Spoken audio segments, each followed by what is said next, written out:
Emily Parker. A routine flight across the Atlantic turned into a nightmare when a sudden medical emergency struck. But what began as a harrowing ordeal soon became an extraordinary story of resilience, kindness, and the power of standing up for what's right.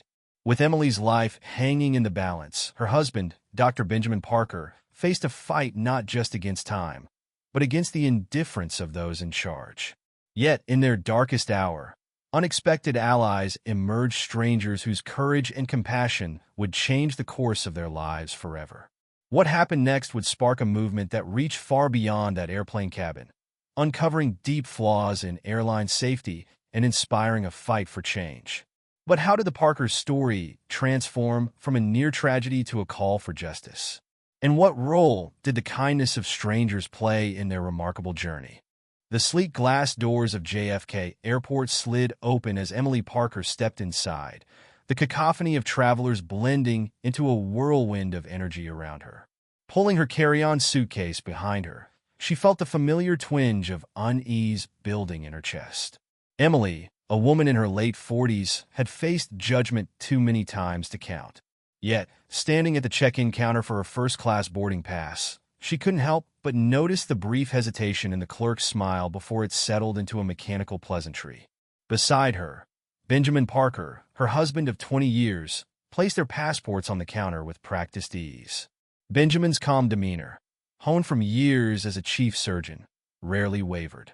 His silver-framed glasses sat neatly on his nose as he carried himself with the quiet authority of a man who knew his worth. Emily envied his composure. It was a shield she had never quite mastered. Their journey to London was meant to be a mix of business and pleasure. Benjamin was scheduled to speak at an international medical conference, and they had planned to extend their stay for a brief getaway. But as they navigated the bustling terminal, Emily found herself fighting the creeping sense of discomfort. "Are you all right?" Benjamin's voice was soft, yet it carried the weight of concern. Emily nodded, brushing a strand of hair from her face. "Just tired. It's been a long week." The truth was, Emily felt the stares more acutely than ever. Her vibrant patterned scarf and natural hair seemed to draw eyes, subtle but piercing. She knew these glances weren't just curious. There was always an unspoken question hanging in the air. Did she belong in first class? By the time they boarded the plane and found their seats, Emily felt emotionally drained. The first-class cabin was pristine, with plush seats and ambient lighting designed to soothe. But even here, judgment found its way. The flight attendant, a young woman with a practiced smile, approached with a tray of champagne flutes. "Welcome aboard, Mr. and Mrs. Parker," she said, her tone overly polite. But her gaze lingered a fraction too long on Emily, as though searching for something out of place.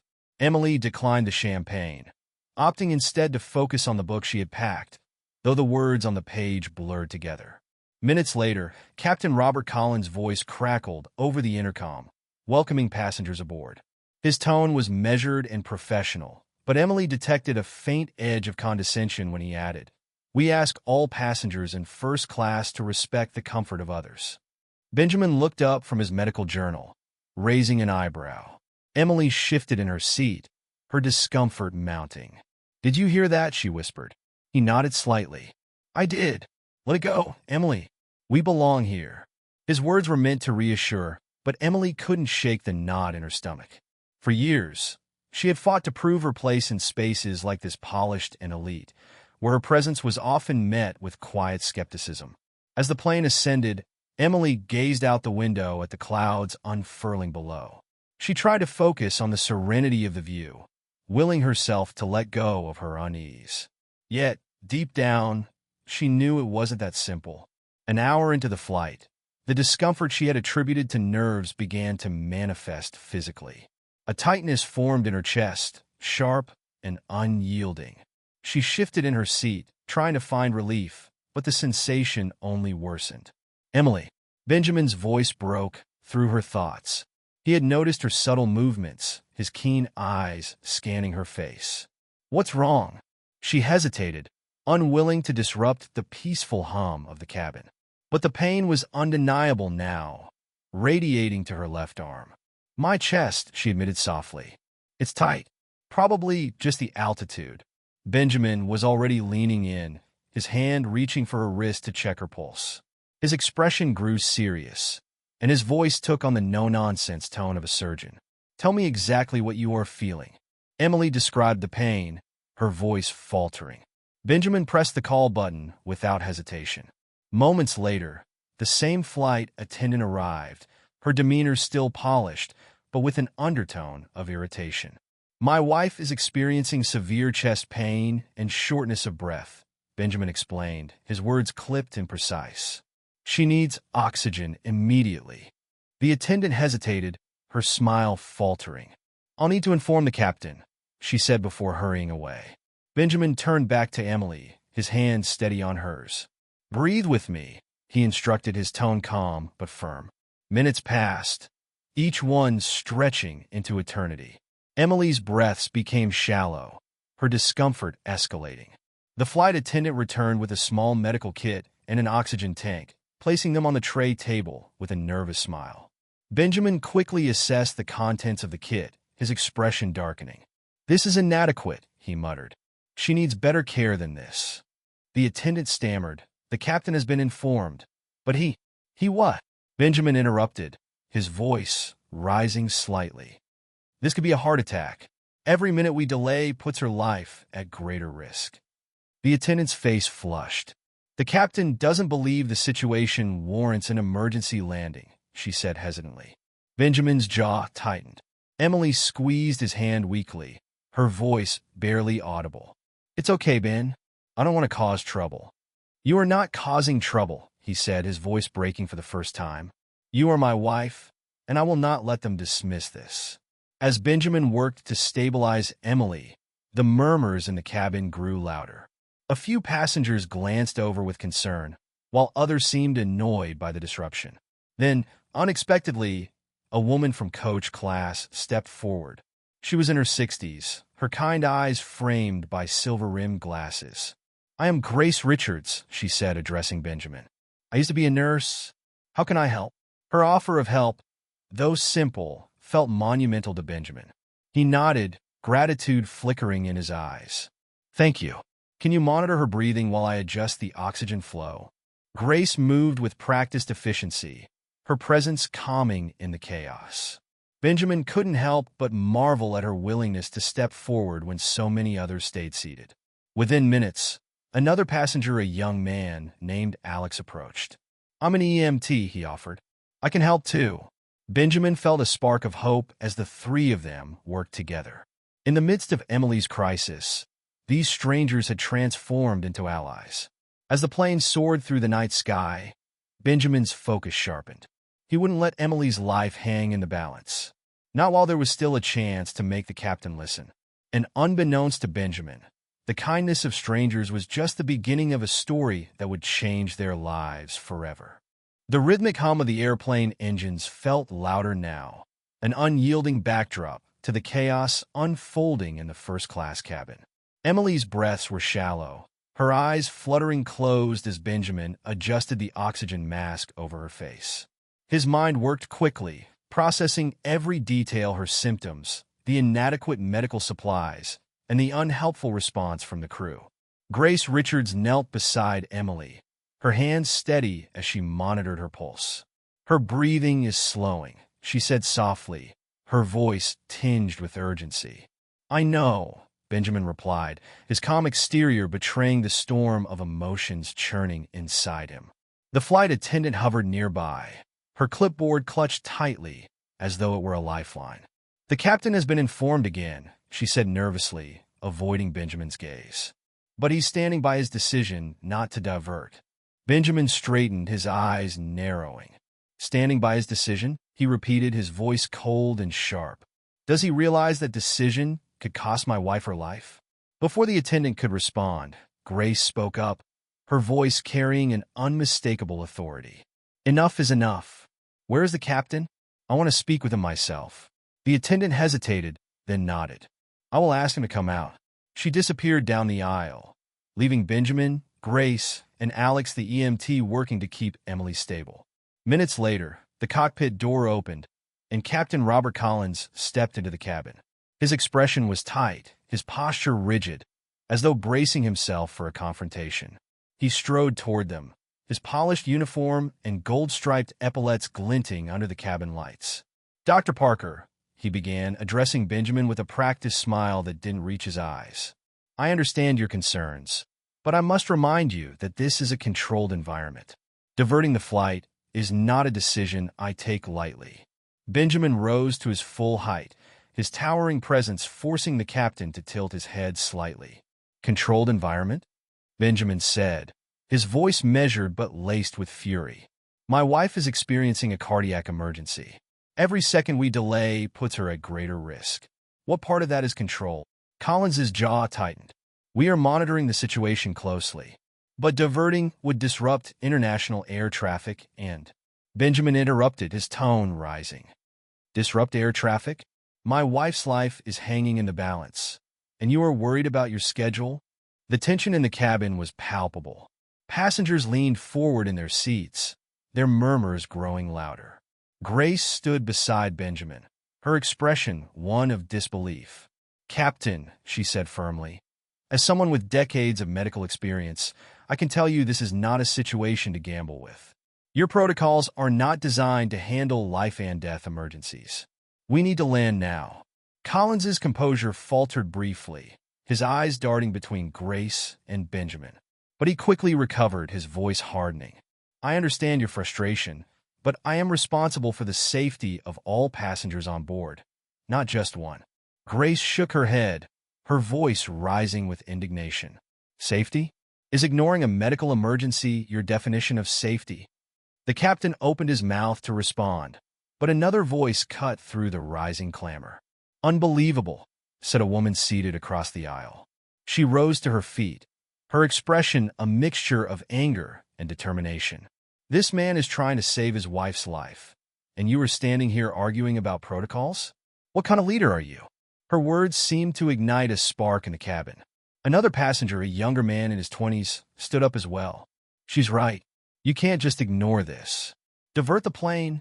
A chorus of agreement rippled through the cabin, voices rising in defiance of the captain's authority. The once passive passengers were now vocal, their collective outrage bearing down on Collins. Benjamin felt a flicker of hope as he watched the tide turn. He looked at Emily, her pale face illuminated by the faint glow of the cabin lights. Her breaths were shallow, her pulse weak, but she was still fighting. "I promised you, Emily," he murmured, his hand resting gently on hers. "I am not letting you go." Alex leaned in, his voice low but steady. "We're buying her time, but it is running out. She needs proper care soon." Benjamin nodded, his mind racing. He turned back to the captain, his voice filled with unwavering conviction. "Listen to me, Captain. If you do not divert this plane, and my wife doesn't survive, her death will be on your conscience. Do you understand that?" Collins's face hardened, his authority slipping in the face of mounting pressure. He glanced around the cabin, his gaze landing on the angry and concerned faces of his passengers. Finally, he straightened, his voice clipped. "I will contact air traffic control," he said begrudgingly. "But this decision is final." With that, he turned on his heel and marched back toward the cockpit, slamming the door behind him. The cabin settled into an uneasy silence, the passengers exchanging worried glances. Grace placed a reassuring hand on Benjamin's shoulder. "You're doing everything you can," she said softly. Benjamin exhaled sharply, his shoulders sagging under the weight of helplessness. "It doesn't feel like enough," he admitted. "It is," Grace replied. "You've stood up for her when it mattered most. That counts for something." As the minutes dragged on, Benjamin felt the seconds slipping away like sand through his fingers. He looked at Emily, her fragile form a stark reminder of what was at stake. Then, unexpectedly, the intercom crackled, and the captain's voice filled the cabin. "Ladies and gentlemen, we will be making an emergency landing at Shannon Airport. Please remain seated and follow the instructions of the crew." Relief flooded the cabin, a wave of quiet applause breaking out among the passengers. Benjamin closed his eyes briefly, a silent prayer of gratitude escaping his lips. He turned to Grace and Alex, his voice steady despite the storm of emotions coursing through him. "Thank you," he said, "for standing with us." Grace smiled, her eyes warm. "You don't have to thank me. This is what we do for each other." As the plane began its descent, Benjamin tightened his grip on Emily's hand.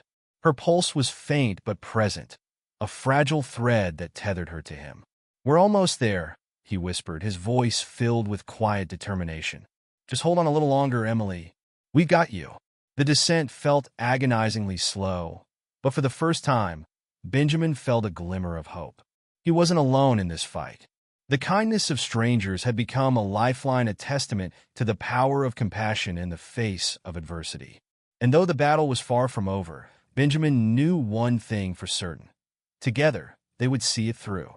The plane trembled slightly as it descended through a layer of thick gray clouds, the cabin lights flickering briefly. Benjamin barely noticed. His attention remained focused on Emily, her breath shallow and uneven. The oxygen mask covered half her face, and her pale complexion looked almost translucent under the dim light. "Stay with me, Emily," he murmured, brushing a damp curl from her forehead. Grace knelt beside him, her expression calm but determined. "She's holding on, Benjamin, but we have to keep her stable until the paramedics arrive." Behind them, Alex, still in his rumpled hoodie and jeans, was checking the oxygen flow. "It's set as high as it'll go," he said. "I wish we had more to work with." Benjamin nodded, grateful for their support. Without them, this fight would have felt even more impossible. For all his years as a surgeon, he had never felt this helpless. His sterile operating rooms were replaced by the cramped confines of the first-class cabin, his trusted tools reduced to a half-stock medical kit and a portable oxygen tank. "Is there anything else we can do?" Grace asked, her voice breaking through his thoughts. Benjamin sighed, his hands still resting on Emily's. "We need to keep her calm and monitor her breathing. Beyond that, we're running out of options." The other passengers, once hesitant observers, began to rally around them. A tall man in a business suit approached, holding out a spare phone charger. "I noticed you've been using a pulse monitor," he said, gesturing to the small device Benjamin had attached to Emily's finger. "If you need power for it, take this." Benjamin accepted the charger with a quiet thank you. It was a small gesture, but it carried the weight of solidarity. Nearby, a woman in her 40s offered her scarf to drape over Emily, while another passenger brought water bottles, their concern etched into their faces. What had begun as quiet curiosity was transforming into genuine care. The murmurs of frustration that had filled the cabin earlier were now replaced by whispered prayers and quiet reassurances. The shift was almost tangible, like a collective decision to step out of their own worlds and into Benjamin's. Alex returned to Benjamin's side. "I can keep an eye on her breathing if you want to take a moment," he offered. Benjamin shook his head. "I can't leave her." Alex hesitated, then spoke gently. "Look, I know this is personal, but you've been on your feet for hours. We'll keep her stable. You need a minute to clear your head, just one." Grace placed a hand on Benjamin's shoulder. "He's right. We'll call you the second anything changes." Reluctantly, Benjamin stepped away, his heart heavy with every step he took toward the galley. He leaned against the counter, rubbing his temples as he tried to push down the rising tide of fear and frustration. A voice interrupted his thoughts. "You're doing everything you can, you know." Benjamin turned to see a young woman standing nearby. She looked barely out of college, with a messy ponytail and oversized headphones hanging around her neck. What?" he asked, caught off guard. "You're doing everything you can," she repeated, her voice steady but kind. "My dad was a doctor. He always said it's the waiting that's the hardest part. Watching someone you love fight while you feel powerless."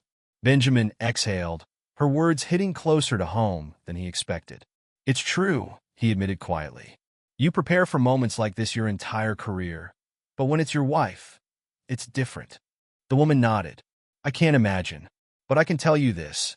You've got a whole plane of people rooting for you. That's got to count for something, right?" Benjamin managed a small smile. "It does. Thank you." Back in the cabin, Grace was adjusting Emily's oxygen mask while Alex checked her pulse. Benjamin returned just as Grace looked up. "She's stable," Grace reported. "Still weak but steady." Benjamin's relief was fleeting. They were buying time, but they were out of resources.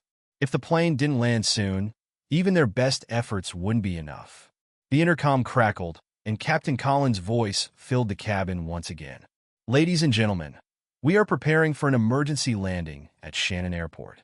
Please ensure your seatbelts are fastened and tray tables are stowed. Remain seated until further instructions are provided." A quiet wave of relief passed through the passengers, many of whom exchanged hopeful glances. The tension in the cabin eased slightly, though Benjamin knew their ordeal was far from over. As the plane descended further, Benjamin stayed at Emily's side, his hand gripping hers like a lifeline. "We're almost there," he whispered, his voice steady despite the weight of his emotions. "Just hold on a little longer." The moments before landing stretched endlessly. Benjamin focused on Emily's face, searching for any sign of improvement. Her breaths remained shallow, but her pulse, though faint, was still there. The plane touched down with a jarring thud, the tires screeching against the runway. The sudden deceleration jolted passengers forward, and for a brief moment, the cabin was filled with gasps and rustling seatbelts. But the landing was smooth enough, and as the plane slowed to a crawl, Benjamin exhaled a breath he hadn't realized he was holding. The flight attendant approached, her expression tense but professional. "The paramedics are waiting outside. We'll open the doors as soon as possible." Benjamin nodded, already preparing to guide the paramedics through Emily's symptoms. His mind raced, cataloging every detail they would need to know: her heart rate, her oxygen levels, the timeline of her symptoms. Grace and Alex remained by his side, ready to assist. The rest of the passengers sat quietly, their earlier frustration replaced by a collective sense of anticipation. When the cabin door finally opened, the rush of cool evening air was a welcome contrast to the stale tension that had filled the plane. The paramedics boarded quickly, their movements efficient but respectful. Benjamin wasted no time, detailing Emily's condition with the precision of a seasoned professional. "She's showing clear signs of myocardial infarction," he said, his tone brisk. "Pulse is weak but present. She's been on supplemental oxygen for over an hour." The lead paramedic nodded. "We'll take it from here, doctor." "Thank you." Benjamin hesitated, his hand still on Emily's. "I'm coming with her," he said firmly. As the paramedics transferred Emily onto a stretcher, Benjamin stayed close, his presence a steady anchor amid the chaos. The passengers watched in silence, their quiet support palpable in the air. One by one, they offered words of encouragement as Benjamin followed the stretcher down the aisle. "You've got this, doctor. Take care of her. She's lucky to have you." Benjamin didn't respond, but their words stayed with him as he stepped off the plane and into the waiting ambulance. As the vehicle pulled away, sirens wailing into the night, Benjamin felt a mixture of fear and gratitude. The fight was far from over, but he wasn't alone anymore. The kindness of strangers had turned this battle into something bigger, something that would change their lives forever. The waiting room was cold, both in temperature and atmosphere. Benjamin Parker sat in a hard plastic chair, his elbows on his knees, his head resting in his hands. The faint hum of fluorescent lights and the distant sound of monitors echoed through the sterile space, but it all blurred into background noise. For Benjamin, the world had narrowed to one thing: the door that led to the emergency room. He glanced at the clock on the wall, its ticking feeling both endless and hurried. How long had it been? 10 minutes? An hour? Time had lost meaning, each second stretching into an eternity. As Benjamin sat there, his thoughts turned inward. He had always been the one people depended on, the calm, decisive surgeon who could navigate the chaos of an operating room. But here, in the stark vulnerability of the waiting room, he felt helpless. He thought of Emily, her laughter that could fill any room, the way she could find beauty in the smallest things: a perfectly brewed cup of coffee, the sunlight streaming through their kitchen window. The image of her in the airplane, pale and struggling to breathe, was a sharp contrast to the vibrant woman he loved. "You're going to pull through," he whispered to himself. "You have to." The sound of footsteps pulled Benjamin from his thoughts. Grace Richards, the retired nurse who had helped on the plane, entered the waiting room. Her silver-rimmed glasses glinted under the fluorescent lights, and her expression was one of quiet determination. "I thought you might need some company," she said, settling into the chair beside him. Benjamin managed a faint smile. "Thank you, but you didn't have to stay." Grace waved a hand dismissively. "Of course I did. No one should go through this alone." Her presence was a balm to Benjamin's frayed nerves. They sat in silence for a moment, the weight of the situation pressing down on them. Finally, Grace spoke, her tone gentle. "She's strong, you know," she said. "I could see it in her eyes. She's a fighter." Benjamin nodded, his throat tight. "She is, but even fighters have their limits." Grace gave him a small, reassuring smile. "That's why she has you. And from what I've seen, you're not the type to give up easily." The two fell into a rhythm of conversation, Grace sharing stories from her time as a nurse. She spoke of long nights in the ER, of patients she had fought for, and of the small moments of human connection that had kept her going. "I lost my husband 10 years ago," she admitted quietly, her gaze distant. "A heart attack. It was sudden, and there was nothing anyone could do. But you know what got me through it?" Benjamin looked at her, his brows furrowed. "What?" "Kindness," she said simply. "Strangers who brought me food when I couldn't think of eating, neighbors who sat with me when I didn't want to be alone. It wasn't grand gestures, it was the small things that reminded me I wasn't alone." Her words settled over Benjamin like a warm blanket. He thought of Alex, the EMT who had stepped forward without hesitation, and the other passengers who had lent their support. In the midst of chaos, kindness had become their anchor. Time ticked on, and the door to the emergency room remained closed. Benjamin's hands fidgeted with the strap of his watch, his mind a whirlwind of medical possibilities. He knew too much, and that knowledge was both a blessing and a curse. "Dr. Parker?" The voice startled him, and he looked up to see a surgeon in scrubs standing at the door. Her face was calm but serious, and Benjamin rose to his feet, his heart pounding. "Yes," he said, his voice tight. The surgeon stepped closer, her hands clasped in front of her. "Your wife is stable. She suffered a myocardial infarction, a heart attack caused by a blockage in one of her coronary arteries. We placed a stent to restore blood flow, and she's in recovery now." Benjamin exhaled sharply, the weight on his chest lifting slightly. "Can I see her?" The surgeon nodded. "She's still sedated, but yes. You can go in." Benjamin turned to Grace, his expression a mixture of relief and gratitude. "Thank you," he said, "for staying." Grace patted his arm. "Go to her. I'll be here if you need anything." The recovery room was quiet, the faint beeping of monitors the only sound. Emily lay in the hospital bed, her face pale but peaceful.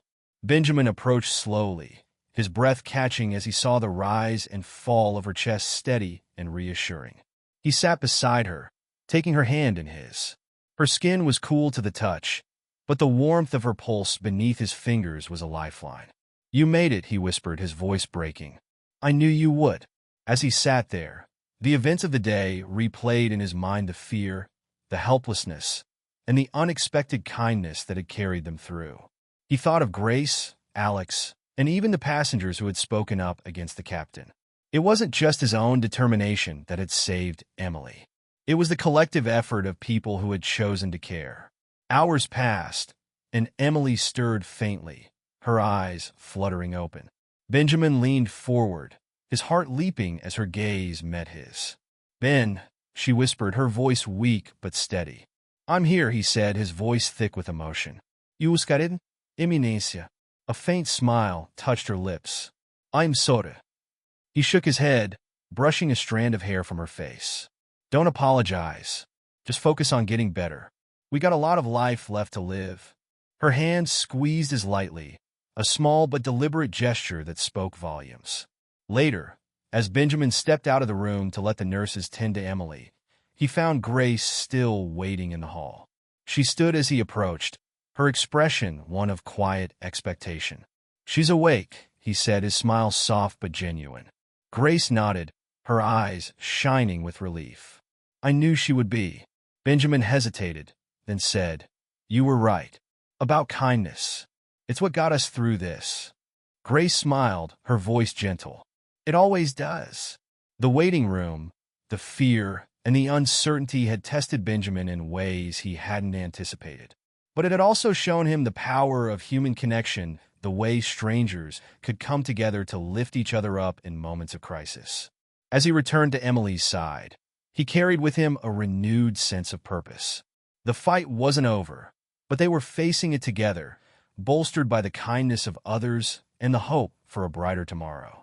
The next morning, sunlight streamed through the hospital room's wide windows, casting warm rays across Emily's pale face. Her breathing was slow but steady, her chest rising and falling in a fragile rhythm that gave Benjamin hope. He sat by her bedside, his hand wrapped gently around hers. Though her eyelids fluttered open every now and then, Emily had yet to fully regain her strength. Still, those brief moments of lucidity were enough to ease some of the tension that had been gripping Benjamin since their harrowing ordeal.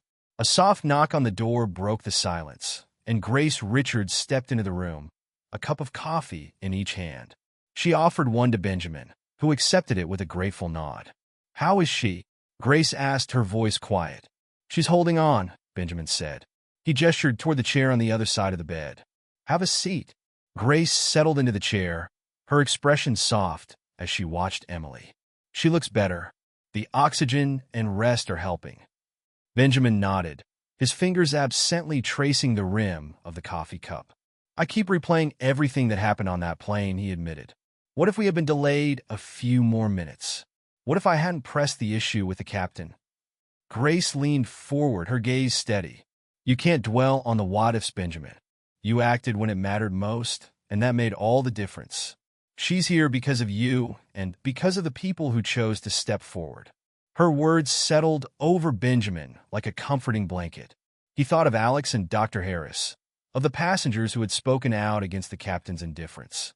Each act of kindness had added to the fragile lifeline that had carried Emily through the crisis. Emily stirred faintly, her eyes fluttering open. She turned her head slightly, her gaze landing on Benjamin. A faint smile tugged at the corners of her lips. "Ben," she said softly, her voice barely above a whisper. "I'm here," Benjamin replied, leaning closer. "How are you feeling?" "Tired," Emily admitted. "But I'm okay." Grace rose from her chair, offering Emily an encouraging smile. "You're more than okay. You're strong, and you've got quite the team in your corner." Emily's gaze shifted to Grace, and she frowned slightly. "You were on the plane," she said slowly, piecing the memory together. "I was," Grace confirmed. "I'm a retired nurse. When I saw what was happening, I couldn't sit back and do nothing." Tears welled in Emily's eyes, and she reached out weakly toward Grace. "Thank you," she whispered. Grace took Emily's hand gently. "You don't need to thank me. We all did what we could." A few hours later, Alex Carter entered the room, his EMT uniform replaced by casual clothes. He smiled sheepishly as he approached the bed. "I heard you were up and about, or at least awake," Alex said. Emily chuckled weakly, her voice still soft. "Barely, but I'll take it." Benjamin stepped forward, clasping Alex's hand firmly. "Thank you, Alex. I don't think I can ever repay you for what you did." Alex shook his head. "No need to repay me. I just did my job." Grace chimed in from her seat. "It wasn't just your job, Alex. You went above and beyond, and you know it." Alex's ears reddened, but he smiled. "Well, it wasn't just me. It was a team effort. And honestly, seeing her here, talking and smiling, that's all the thanks I need." As the day progressed, more visitors came to check on Emily. Dr. Matthew Harris arrived mid-afternoon, his polished demeanor still intact despite his casual attire. He spoke with Emily briefly, offering reassurances about her recovery. "It's good to see you looking better," Dr. Harris said as he prepared to leave. "Take it one step at a time, and you'll be back on your feet before you know it." Emily nodded, her gratitude evident in her expression. "Thank you for everything." That evening, the hospital room grew quiet again, leaving Benjamin and Emily alone. The weight of the day's events hung between them, unspoken but palpable. "I don't think I realized how close I came," Emily said, breaking the silence. Benjamin's throat tightened. He sat beside her, his hand covering hers. "I did," he said softly, "and it terrified me." Emily looked at him, her eyes glistening with emotion. "You didn't let me go," she whispered. "I never would," Benjamin replied, his voice breaking. They sat in silence, their hands intertwined, the unspoken bond between them stronger than ever. As the days turned into a week, Emily's condition improved steadily. Physical therapy was added to her routine, and she began regaining her strength, one small victory at a time. Grace, Alex, and Dr. Harris continued to check in, their kindness a constant source of encouragement. Benjamin, ever the planner, began researching ways to advocate for better medical preparedness on flights. He had seen firsthand how inadequate the current protocols were, and he was determined to ensure that no one else faced the same struggle. One afternoon, as Emily sat up in bed reviewing her therapy schedule, Benjamin entered the room with a determined expression. "I've been thinking," he said, pulling a chair closer to her bed. "What happened to us shouldn't happen to anyone else.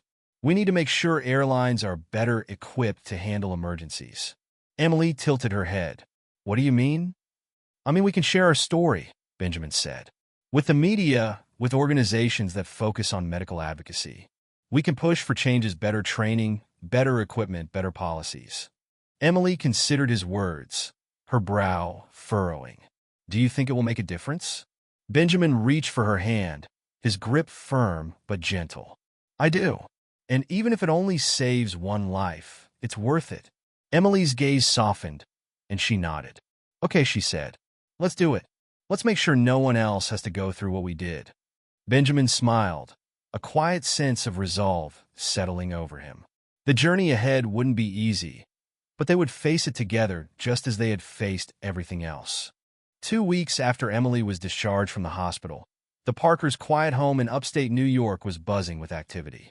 The familiar warmth of their living room, filled with books and framed family photos, was now the backdrop for a growing movement. Benjamin sat at the kitchen table, papers spread out before him, a mixture of medical studies, airline safety protocols, and the notes he had painstakingly written over the past few days. Emily sat nearby, a mug of herbal tea in her hands. Though her face was still pale, her strength was returning little by little. "I reached out to a reporter," Benjamin said, looking up from his laptop. "She's interested in running a piece on what happened. She thinks it could bring attention to the gaps in airline medical preparedness." Emily nodded, her fingers tracing the edge of her mug. "Good," she said quietly. "People need to know." But she hesitated. "But what?" Benjamin asked, his brow furrowing. Emily sighed. "Do you think anyone will really care? People fly every day without thinking about this kind of thing. It's just not something most people consider until it happens to them." Benjamin reached across the table, placing his hand over hers. "That's exactly why we need to do this," he said firmly. "Because no one thinks about it until it's too late." The reporter, a young woman named Claire Nguyen, arrived the next morning. She was sharp and professional, her notepad poised as she asked questions about the flight, the captain's refusal to divert, and the collective efforts of strangers who had stepped in to help. "What was going through your mind during all of this?" Clara asked, her pen moving quickly across the page. Benjamin leaned back in his chair, his expression thoughtful. "I was focused on Emily," he said, "but I was also furious. Furious at the system that left us with inadequate tools, at the indifference of someone who had the power to help but chose not to." Emily chimed in, her voice soft but steady. "I think what struck me most was how strangers, complete strangers, stepped up when the system failed. Grace, Alex, Dr. Harris. They didn't hesitate. They showed me the best of humanity in one of the worst moments of my life." Clara looked up, her eyes bright with interest. "Do you think their actions made the difference?" "Absolutely," Benjamin said without hesitation. "They bought us time. Without their help, I don't think Emily would be sitting here today." The article ran a week later, its headline both gripping and urgent. "A mid-flight emergency reveals dangerous gaps in airline medical preparedness." The piece recounted the Parkers' ordeal in vivid detail, from Emily's worsening condition to the captain's resistance and the acts of kindness that ultimately saved her. The response was immediate. The story went viral, shared across social media with hashtags like flight safety and medical justice. Thousands of people commented, sharing their own experiences of medical emergencies during travel and calling for change. Grace Richards was one of the first to reach out after the article was published. "You've started something big," she said during a phone call with Benjamin. "People are paying attention now." "We're just getting started," Benjamin replied. The Parkers began receiving interview requests from television networks, advocacy groups, and even government officials. Though the attention was overwhelming at times, Emily and Benjamin remained focused on their goal, pushing for real change. The next few weeks were a whirlwind of activity. Benjamin attended meetings with aviation regulators, sharing his insights as both a physician and a passenger. Emily, though still regaining her strength, joined him whenever she could, her voice adding a personal, emotional weight to their efforts. At one meeting, Grace and Alex joined the Parkers, lending their expertise and credibility to the cause. Together, they painted a vivid picture of what had happened that day and what needed to change. "We're not asking for the impossible," Benjamin said during one particularly heated discussion with airline representatives. "We're asking for better training, better equipment, and a culture that prioritizes human life over convenience." As the Parker story continued to gain traction, it caught the attention of a powerful ally, a nonprofit organization focused on improving airline safety. The group, led by a charismatic lawyer named Rachel Thompson, offered to help amplify their message. "We've been advocating for years," Rachel said during their first meeting. "But your story is the push we needed to bring this issue into the spotlight. Let's work together." With Rachel's support, the Parkers began drafting a comprehensive proposal for new airline regulations. The document outlined mandatory medical training for flight crews, enhanced onboard medical kits, and clear protocols for handling emergencies. Meanwhile, Emily began connecting with others who had faced similar crises. Through online forums and support groups, she found a community of people who understood the fear and helplessness she had experienced. One woman, a teacher from California, wrote to Emily, "Your story gave me the courage to speak up about what happened to my father during a flight. Thank you for being a voice for all of us." Emily's resolve deepened with every message she received. "We're not just fighting for us," she told Benjamin one evening. "We're fighting for all of them, too." The airline at the center of the Parkers' ordeal eventually issued a public statement. While the company expressed regret for what had happened, the captain's refusal to divert was defended as adhering to protocol. Benjamin wasn't satisfied. "Protocol isn't an excuse for negligence," he said during a television interview. "Protocol should save lives, not endanger them." Public pressure continued to mount, and soon, the airline announced a series of changes, including retraining for all flight crews and upgrades to onboard medical kits. It was a step in the right direction, but for the Parkers, it was only the beginning. Late one night, as the house finally fell quiet, Benjamin sat at his desk, reviewing the latest draft of their proposal. Emily entered the room, a blanket draped around her shoulders. "You should get some rest," she said, leaning against the doorframe. Benjamin looked up, a tired smile on his face. "I will, but I just want to finish this section first." Emily crossed the room, placing a hand on his shoulder. "We've come so far already. You've done so much, Ben." He covered her hand with his own, his expression softening. "We've done this together," he said. Emily smiled, the warmth in her eyes reflecting the strength they had found in each other. The road ahead was still long, but they were ready to face it together. The buzz surrounding the Parker story continued to grow, spreading beyond the initial wave of social media outrage. News outlets delved into the systemic issues within the airline industry, shining a light on outdated medical protocols and inadequate emergency training. What had started as one couple's fight for justice was now a national conversation about safety and accountability.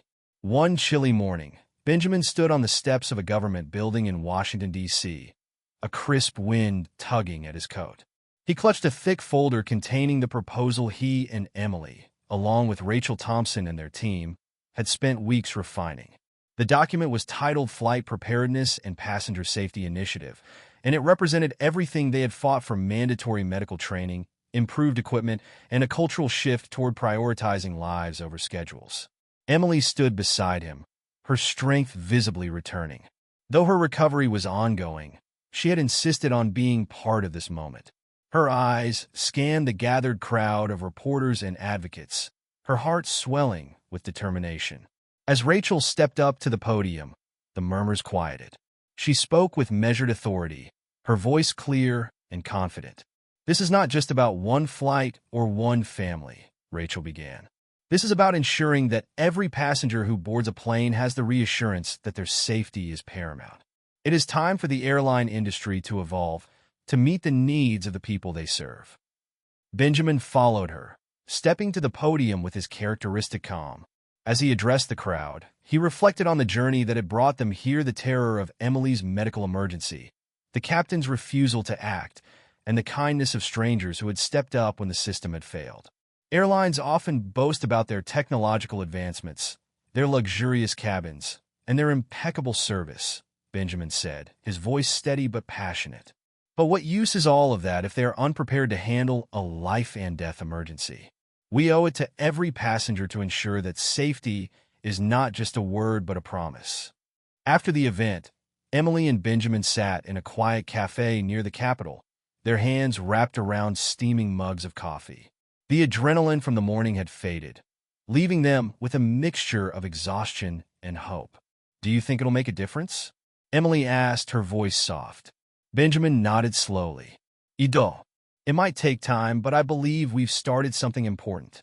Emily smiled faintly. "It's strange, isn't it? Something so terrifying, so painful, has turned into this movement."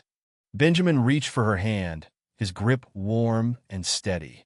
"It's a ripple effect," he said. "Kindness sparked it, and now it's spreading." The ripple effect became even more evident in the weeks that followed. Letters poured in from people across the country: pilots, flight attendants, passengers, and medical professionals, each sharing their own stories. One letter came from a flight attendant who had witnessed a similar situation years ago, but had been unable to help due to a lack of training and resources. "Your story has inspired me to speak up," she wrote. "I've started advocating for change within my airline, and I won't stop until we see progress." Another letter came from a young woman who had been hesitant to pursue her dream of becoming a paramedic. "Reading about how people like Alex and Grace stepped up gave me the courage to enroll in training," she wrote. Emily read each letter with a mixture of humility and awe. "It's overwhelming," she admitted one evening as she and Benjamin sat on the couch.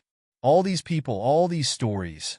I didn't realize how much impact we could have." "You should be proud," Benjamin said, his arm draped around her shoulders. "This is your strength, Emily. This is what resilience looks like." One day, Grace Richards and Alex Carter visited the Parkers at their home. The four of them sat around the dining table, laughter and conversation filling the room. "You know," Alex said, stirring sugar into his coffee, "when I stepped forward on that plane, I didn't think much about it. It just felt like the right thing to do. But seeing everything that's come from it, it's incredible." Grace nodded, her eyes twinkling.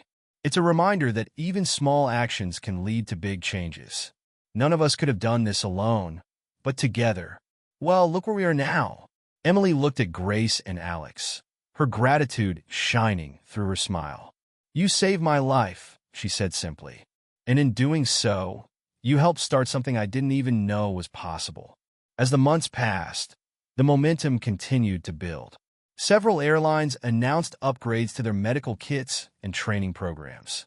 One company even invited Benjamin to lead a workshop for their flight crews, sharing insights from his experience as a surgeon.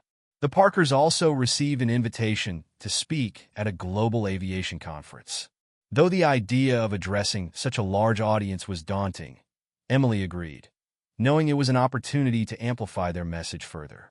On the day of the conference, Emily stood backstage, her hands trembling slightly. Benjamin placed a reassuring hand on her shoulder. "You've got this," he said. Emily nodded, drawing strength from his steady presence. When her name was called, she stepped onto the stage, the bright lights momentarily blinding her. Taking a deep breath, she began to speak. "A few months ago, I found myself in a situation I never could have imagined, fighting for my life at 30,000 feet. What happened on that plane was terrifying, but it also revealed something extraordinary: the power of human kindness. Strangers became my lifeline, and their actions turned a moment of crisis into a story of hope. Her voice grew stronger as she continued. Today, we stand here not just to share our story, but to demand change. Because no one should have to rely on chance or the goodwill of others in an emergency. Safety should be a given, not a gamble. The audience rose to their feet in applause, the sound reverberating through the room. Backstage, Benjamin wrapped Emily in a hug, his pride evident. "You were amazing," he said. Emily smiled, her eyes shining. "We were amazing." That night, as their plane soared above the clouds on the way home, Emily leaned her head against Benjamin's shoulder. The familiar hum of the engines no longer felt oppressive. Instead, it was a reminder of how far they had come. "We did it," she whispered. Benjamin kissed the top of her head. "And we're just getting started." The applause from the aviation conference echoed in Emily Parker's mind long after the event had ended. As the plane descended toward New York, the faint glow of city lights below, she gazed out the window with a mixture of gratitude and determination. Her recovery had been a journey, and the scars, both physical and emotional, reminded her of how far she had come. Beside her, Benjamin leaned back in his seat, his eyes closed but his hand resting firmly over hers. The bond they had forged in the crucible of crisis felt unbreakable now. Their fight wasn't just for themselves anymore, it was for anyone who might one day find themselves in the same terrifying position. The days after the conference were a whirlwind of activity. Advocacy groups reached out to the Parkers, eager to collaborate. Their story had galvanized a coalition of organizations working to reform airline safety protocols. Rachel Thompson, the lawyer from the nonprofit who had helped draft their proposal, scheduled a meeting with the Federal Aviation Administration. Emily and Benjamin were invited to attend, along with Grace and Alex, who had become key allies in the movement. "We've got momentum," Rachel said during a video call to prepare for the meeting. "This is our chance to push for meaningful changes. Are you ready?" Benjamin's face was set with quiet resolve. "We've been ready since that day on the plane." The meeting with the FAA was held in a sleek conference room filled with high-ranking officials, representatives from major airlines, and members of the press. Emily felt a familiar flutter of nerves as she entered the room, but she steadied herself by focusing on Benjamin's reassuring presence at her side. When it was her turn to speak, Emily rose from her seat and approached the podium. The eyes of the room were on her, but instead of shrinking under their scrutiny, she felt a surge of strength. "I am not a doctor, a lawyer, or an expert in aviation," she began, her voice clear. "But I am a survivor. I know what it feels like to fight for every breath, to wonder if help will come in time. And I know the power of human kindness, the strangers who stepped forward when the system failed." Her voice wavered slightly as she continued. "What I went through on that flight is not unique. It happens more often than we think, but most people don't talk about it. I am here today because I believe we can do better. We have to do better." As Emily finished, Benjamin rose to add his perspective as a medical professional. He spoke about the inadequate tools available on most flights, the critical need for better training, and the role of leadership in life-and-death situations. "This is not just about saving lives during emergencies," Benjamin said. "It's about restoring trust. Passengers should know that when they step onto a plane, their safety is not a secondary concern, it is the priority." The room erupted in applause as the Parkers concluded their presentation. Rachel, Grace, and Alex joined them at the front, the group standing together as a united front for change. In the weeks that followed, the FAA announced a task force to review and revise airline safety standards. The Parkers were invited to serve as advisors, a role they embraced with determination. Grace and Alex became ambassadors for the movement, traveling to speak at training sessions for flight crews. Their first-hand accounts of what had happened on that flight brought a human dimension to the issue that no statistic could convey. Rachel's nonprofit launched a public awareness campaign, encouraging passengers to advocate for better safety measures. The hashtag Prepared to Save Lives began trending, with thousands of people sharing their support. Amid the flurry of progress, Emily found herself reflecting on the quieter moments that had brought them here. One evening, as she and Benjamin sat on their back porch, the warm glow of sunset casting long shadows across the yard, she spoke her thoughts aloud. "Do you think we've done enough?" she asked, her voice tinged with uncertainty. Benjamin turned to her, his expression thoughtful. "I think we've done everything we could, but this isn't just about us anymore. It's about the people we've inspired, the ones who will keep pushing forward." Emily nodded, a small smile tugging at her lips. "It's strange to think how much this has grown. I never imagined we'd be at the center of something like this." "Life has a way of surprising us," Benjamin said, his tone gentle. "But it also has a way of bringing out the best in people when it matters most." Their quiet moment was interrupted by the sound of Benjamin's phone buzzing on the table. He glanced at the screen and smiled. "It's Alex," he said, answering the call. Emily watched as Benjamin's expression shifted, his brow furrowing slightly. When he ended the call, he turned to her with a mixture of excitement and concern. "What is it?" Emily asked. "There's a hearing next week," Benjamin explained. "Congress is reviewing proposed legislation for mandatory medical training on flights.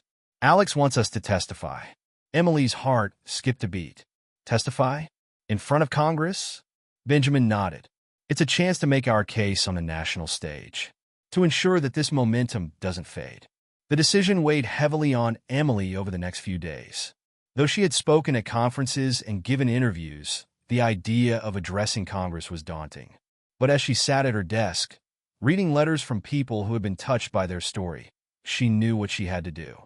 When the day of the hearing arrived, Emily and Benjamin walked into the grand chamber hand in hand. The room was imposing, with rows of officials seated at long tables and cameras flashing in the background. As they took their seats at the witness table, Emily felt the familiar flutter of nerves. But when she looked at Benjamin and saw the quiet encouragement in his eyes, she steadied herself. When it was her turn to speak, Emily leaned into the microphone, her voice clear and unwavering. "What happened to me was preventable," she began. "With better training, better resources, and a commitment to passenger safety, we can ensure that no one else has to go through what I did." She spoke about the kindness of strangers who had saved her life, the failures of the system that had endangered it, and the need for accountability at every level. As she finished, Benjamin added his voice, emphasizing the practical steps that could be taken to make flights safer. Together, they painted a vision of an industry that prioritized human life above all else. The hearing concluded with a standing ovation, and as Emily and Benjamin left the chamber, they were met with handshakes and words of support. The ripple effect they had started was growing into a wave, one that promised lasting change. Later that evening, as they sat in a quiet restaurant, Emily raised her glass to Benjamin. "To kindness," she said, her smile warm. Benjamin clinked his glass against hers. "And to hope," he added. As the night stretched on, they talked about the future, not just the challenges they had overcome, but the possibilities that lay ahead. The applause in the congressional chamber had been a resounding affirmation of the Parkers' efforts, but Emily knew that applause alone wouldn't bring about the changes they fought for. The hearing had stirred national interest, yet it was only one step in what remained a long journey. The days following the testimony were filled with activity. Media outlets amplified the story further, capturing the Parkers' determination to reform airline safety. Advocacy groups capitalized on the momentum, urging citizens to contact their representatives and support the proposed legislation. Rachel Thompson, the lawyer and their steadfast ally, reached out with an update.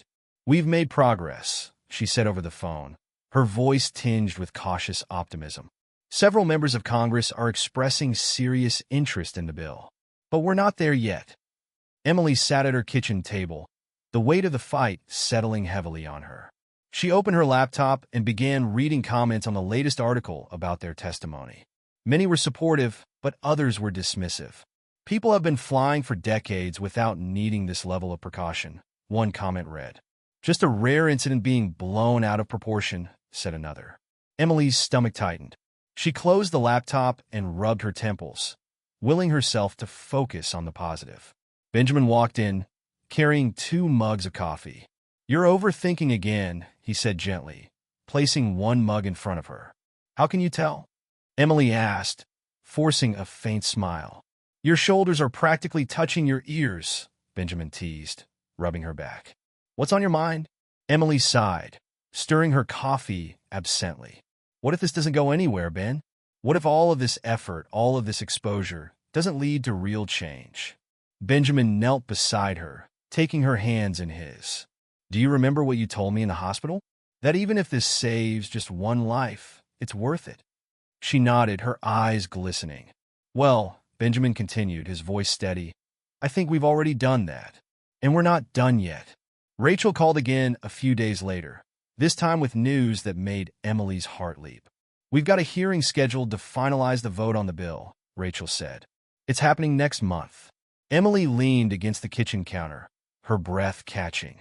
What does that mean for us? It means you and Benjamin need to prepare, Rachel replied. Your story has become the cornerstone of this movement. When the vote happens, your presence will remind everyone what's at stake. Over the following weeks, Emily and Benjamin worked tirelessly. They participated in interviews, hosted virtual town halls, and collaborated with advocacy groups to spread awareness. Grace and Alex joined them for several events, their perspectives adding depth and humanity to the conversation. At one town hall, Grace spoke passionately about her experience on the flight. I stepped forward because I couldn't ignore what was happening, she said. But no passenger should ever have to rely on luck or the kindness of strangers to survive an emergency. That's why this legislation is so important. Alex added his voice, recounting how ill-equipped the plane had been to handle Emily's crisis. We need to empower flight crews with the tools and training they need to save lives, he said. This is about preparation, not just reaction. Their words resonated deeply with attendees, many of whom shared personal stories of medical emergencies on flights. The day of the final vote arrived with a mixture of anticipation and anxiety. Emily and Benjamin sat in the gallery of the congressional chamber, their hands tightly clasped. Rachel sat beside them, her expression calm but focused. As the debate unfolded on the floor below, Emily's heart raced. Some representatives spoke in favor of the bill, highlighting the Parker story as a testament to the need for reform. Others expressed concerns about costs and logistics, their arguments making Emily's stomach churn. When the vote was finally called, the room grew tense. Emily held her breath as the results were tallied. By a vote of 256 to 172, the Passenger Safety and Emergency Preparedness Act is passed, the speaker announced. The gallery erupted in applause, and Emily felt tears streaming down her face. Benjamin pulled her into a tight embrace, his voice breaking as he whispered, "We did it." The days that followed were a blur of celebration and reflection. Messages of congratulations poured in from friends, advocates, and strangers who had followed their journey. Emily and Benjamin returned home to find a handwritten letter waiting for them. It was from a young woman named Carla, who shared her story of losing her mother to a medical emergency on a flight years earlier. "Thank you for fighting for this," Carla wrote. "I wish my mom had someone like you advocating for her back then. Because of you, so many lives will be saved." Emily clutched the letter to her chest, her heart swelling with a mixture of grief and gratitude. One evening, as Emily and Benjamin sat on their back porch watching the sun dip below the horizon, they reflected on how much had changed. "Do you think we've done enough?" Emily asked softly, her head resting on Benjamin's shoulder. Benjamin smiled, his gaze fixed on the fading light. "I think we've done more than enough. But the beautiful thing about change is that it doesn't stop with us. It keeps growing." Emily nodded, her heart lighter than it had been in months. "Then let's make sure it keeps growing." The Parkers' home felt warmer than usual on a crisp autumn morning as sunlight filtered through the sheer curtains.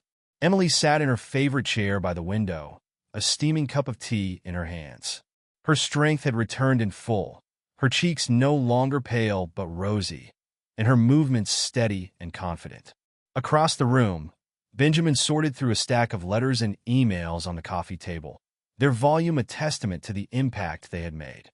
"Listen to this one," Benjamin said, holding up a letter. "It's from a flight attendant in Chicago." She wrote, "Thanks to the new training program, I feel more prepared than ever to handle emergencies. I hope I never have to use it, but knowing I can give me peace of mind."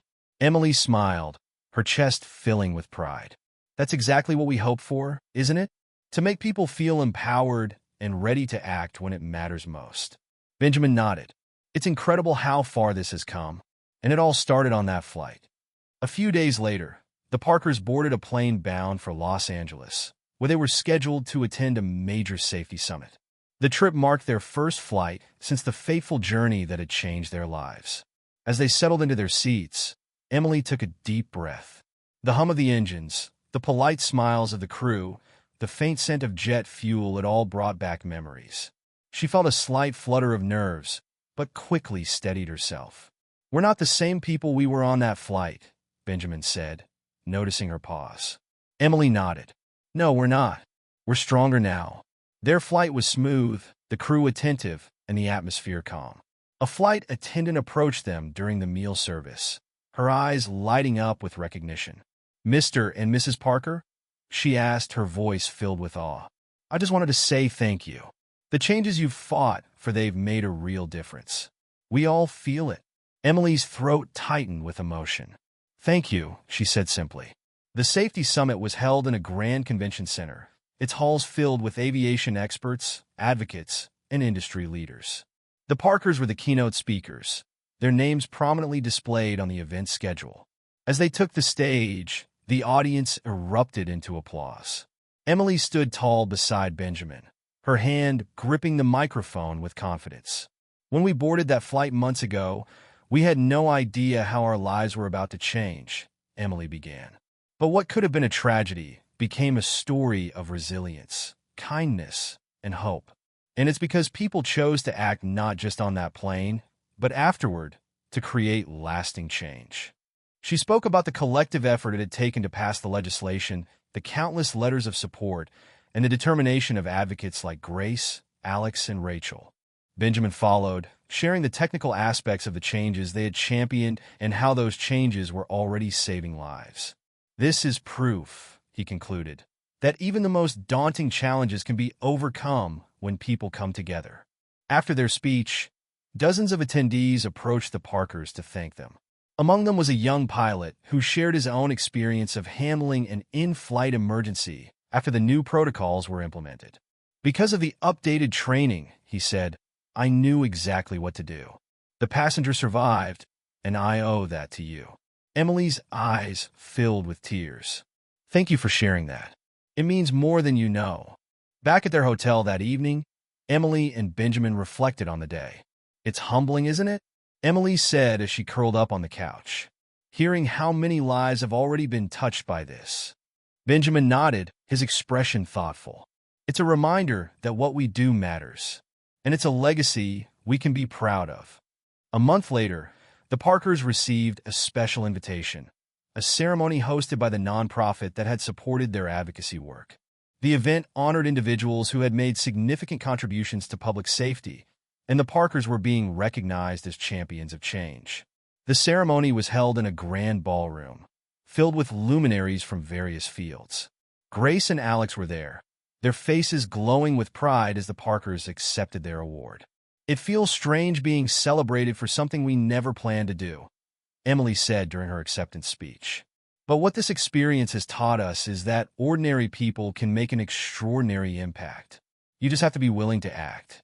As the evening wound down, the four of them sat together, sharing laughter and memories. "Do you think you'll ever stop fighting for this?" Alex asked. Emily shook her head. "Not as long as there's more work to be done." Benjamin smiled. "It's not just about fighting anymore. It's about building something better." That night, as they returned home, Emily sat in her favorite chair by the window. The cool breeze carried the scent of autumn leaves, and the stars shone brightly in the clear night sky. She thought about the people who had helped them, Grace, Alex, the passengers who had spoken up, and even those who had doubted them, but eventually came around. It was all part of the same journey, a testament to the power of resilience and kindness. Benjamin joined her, placing a hand on her shoulder. "What are you thinking about?" "How far we've come," she said, her voice soft. "And how much farther we can go." He kissed the top of her head. "Together," he said simply. Emily smiled, her heart full. The journey that had begun in fear and uncertainty had led them to a place of hope and purpose. And as they sat together, watching the stars, she knew they would carry that hope with them, always. The Parkers' journey is a testament to the power of resilience, kindness, and the impact of collective action. From a moment of crisis aboard a flight to becoming champions of change, their story shows that even in the face of adversity, people can come together to create a brighter future. If this story inspired you, we invite you to subscribe to our channel for more powerful tales of courage, hope, and transformation. Join our community as we share stories that remind us all of the strength within us and the importance of standing together. Don't forget to like this video, share it with someone who needs a little inspiration, and turn on notifications so you never miss a story. Thank you for being part of this journey, and remember, the smallest act of kindness can spark a ripple of change that reaches farther than you'll ever know.